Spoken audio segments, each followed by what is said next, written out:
بسم اللہ الرحمن الرحیم۔ یہ 658 ہجری کی ایک گرم صبح تھی۔ مصر کے بازاروں میں کاروبار زندگی شروع ہو چکا تھا۔ چند سوار جو اپنے لباسوں سے سفارتکار نظر آتے تھے، اپنی گردنیں اکڑائے بے فکری سے گھوڑے دوڑاتے ہوئے قاہرہ کی طرف رواں دواں تھے۔ ان کے چہرے تاتاریوں کی درندگی کے مظہر تھے۔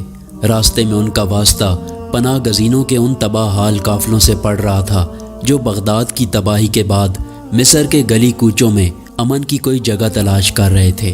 جو ہی ان کی نظر پناہ گزینوں کے کسی قافلے پر پڑتی تو ان کے چہرے خوشی سے یوں چمک اٹھتے جیسے درندے اپنے شکار کو زندگی اور موت کی کشمکش میں دیکھ کر خوش ہوتے ہیں۔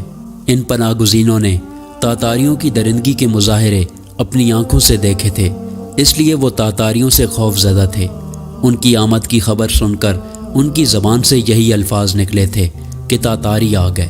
تاتاری سفیروں کی آمد کا مطلب تباہی اور بربادی، حالانکہ یہ وہی مصر تھا جس نے صلاح الدین ایوبی کی قیادت میں یورپ کی عیسائی افواج کو ذلت سے دوچار کیا تھا۔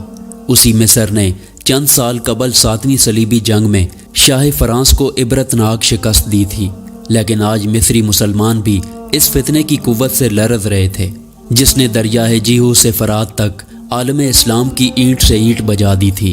یہ فتنہ تاتار تھا جو چنگیز خان کی صورت میں نمودار ہوا اور اب ہلاکو کی صورت میں مسلمانوں کے لیے مستقل خطرہ بن چکا تھا۔ تاتاری سفارت بھی ہلاکو کی بھیجی ہوئی تھی۔ تاتاری سفیر اس وقت مصر کے بادشاہ ملک مظفر الدین کے دربار میں کھڑے تھے۔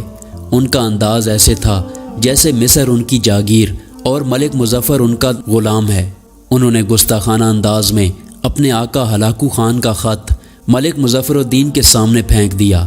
خط میں لکھا تھا کہ یہ اس کا فرمان ہے جو ساری دنیا کا آقا ہے، ہماری اطاعت قبول کر لو تو تمہیں امن سے زندہ رہنے دیا جائے گا، اگر تم نے ہماری بات نہ مانی تو جو تم کو پیش آئے گا وہ بلند و بالا آسمان والے کے سوا کوئی نہیں جانتا۔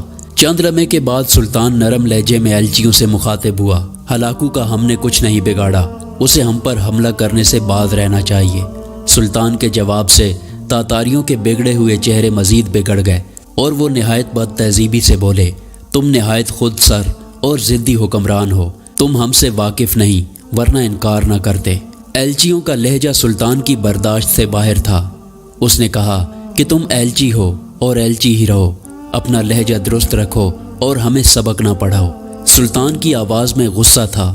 سلطان کی بات سن کر تاتاری ایلچی غصے میں چلانے لگے، تم ہماری بات نہیں مانو گے، ہماری طاقت اور شجاعت کے افسانے شاید تم نے نہیں سنے۔ ایلچیوں کے گستاخانہ جواب سن کر مصر کے کئی امراء کا پیمانہ صبر سے لبریز ہو چکا تھا۔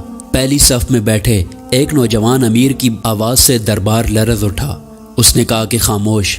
اس کی تلوار میان سے باہر آ چکی تھی۔ اس نے کہا کہ اگر مجھے سلطان کا لحاظ نہ ہوتا تو اللہ کی قسم میں تمہاری گردنیں تمہارے دھڑ سے الگ کر دیتا۔ نوجوان کی آواز جوش و غضب سے لرز رہی تھی۔ سلطان معظم، ان کا رویہ سفارتی آداب کے منافی ہے۔ شاید ہلاکو نے اپنے سپاہیوں کو نہتے انسانوں کے قتل کے سوا کچھ نہیں سکھایا، ورنہ یہ اس طرح یہاں چلا نہ رہے ہوتے۔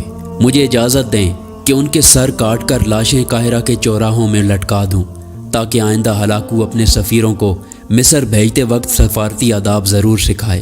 یہ امیر جس کی تلوار بھرے دربار میں میان سے باہر آ گئی تھی اور جس نے تاتاریوں کی لاشوں کو عبرت کا نشان بنا کر مصر کے چوراہوں پر لٹکا دینا تھا، مصری عوام کے لیے ناواقف تھا۔